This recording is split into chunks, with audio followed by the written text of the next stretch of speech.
In 1994, Speedweeks began with a series of unfortunate events, including a tragic wreck by a rookie in the NASCAR Cup Series.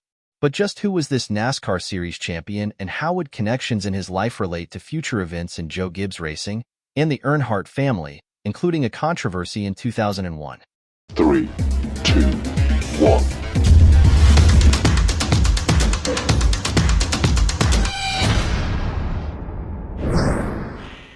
In this episode, we're going to take a look at a promising young career and some unfortunate situations that overshadowed his story.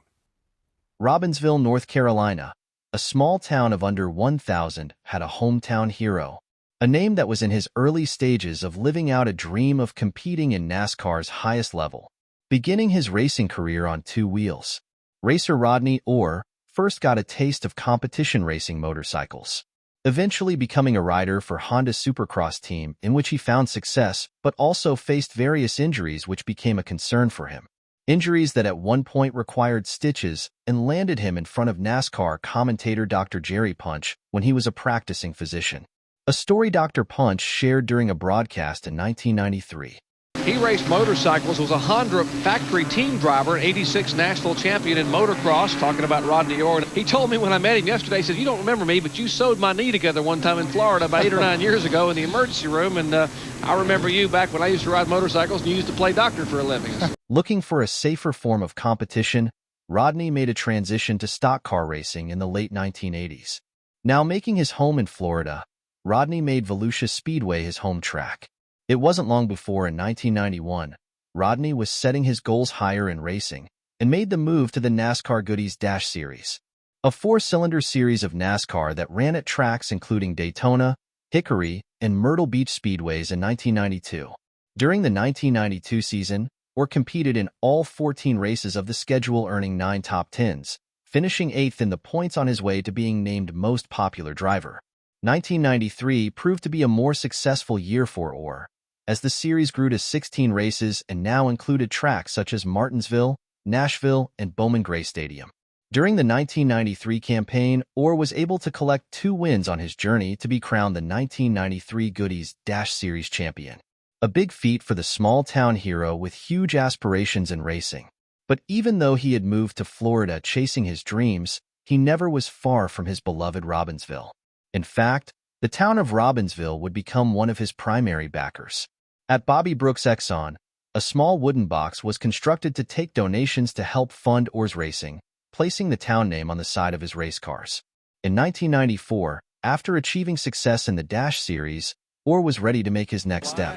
The NASCAR Busch Series, now known as the Xfinity Series, was the next obvious choice. But there was an underlying issue NASCAR had presented. NASCAR had announced that beginning in 1995, the Busch Series would switch from V6 engines to V8s, as many short tracks were abandoning racing the V6. With this announcement, the Orr family found it unreasonable to enter the series and decided to make the move to NASCAR's highest series, the Winston Cup Series, now known as the NASCAR Cup Series. Rodney's father, Beecher Orr, purchased a former Robert Yates race car and secured an engine built by Ernie Elliott. Over winter NASCAR testing, things instantly looked promising, as Orr was one of only 7 cars to reach speeds of over 190 miles per hour, and the number 37 machine was the fastest among the Ford camp.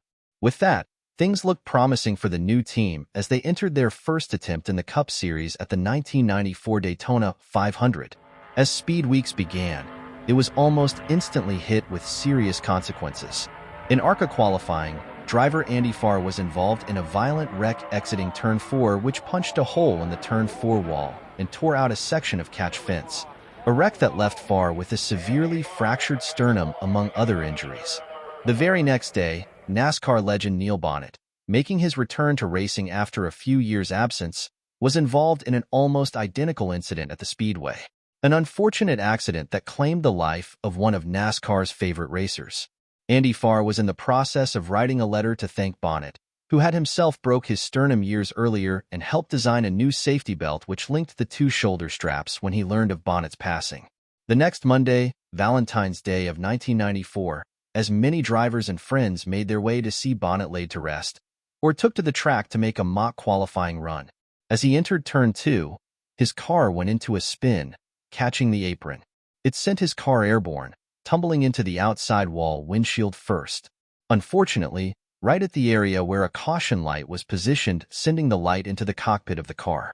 Shortly after 9:50 a.m., the beginning of such a promising young career had come to an end. 1993 NASCAR Dash champion Rodney Orr was killed Monday in a Winston Cup practice crash. He died of massive head injuries and became the 27th fatality in the track's 35-year history. Rodney Orr was 33 years old and was was running his first official laps when the accident occurred. Such a sad ending to a promising young career, but yet such an amazing story about an entire town rallying behind their hometown hero.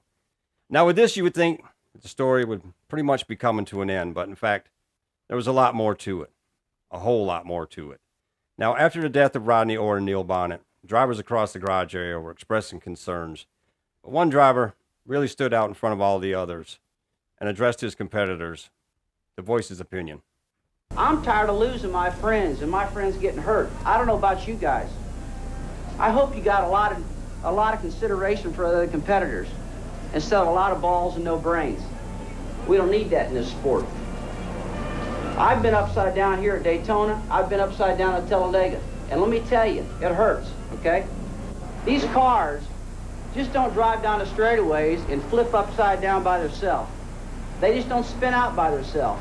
They just don't go flying through the grass by themselves. That happens because we hit people. We run into each other. I'm just as guilty at it as anybody else.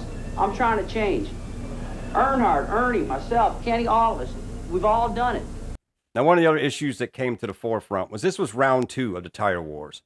Hoosier had entered back into the Cup Series to compete with Goodyear, and there was a lot of concern because both Neil Bonnett and Rodney Orr were racing on Hoosier tires at that time. But in fact, through all the diagnosis of everything, there was no failures with the tire, and it turned out to be a broken shock mount that caused the wreck of Rodney Orr. It was pretty much highly speculated that that's what happened to Neil Bonnett. But even with that said, Hoosier president went to his drivers who were on those tires and told them, if you want to get off these tires, please feel free because we want everybody out there to be safe. And by the end of the season, Hoosier had left the tire war again, turning everything back over to Goodyear. Now, one of the other ironic situations with this right here is that Loy Allen set on the pole, a rookie, on Hoosiers that year as well. And the car that Rodney Orr was in fact Loy Allen's car. Loy had bought it off from Robert Yates Racing. They ran it in the ARCA Series and then converted it back over to the Cup Series.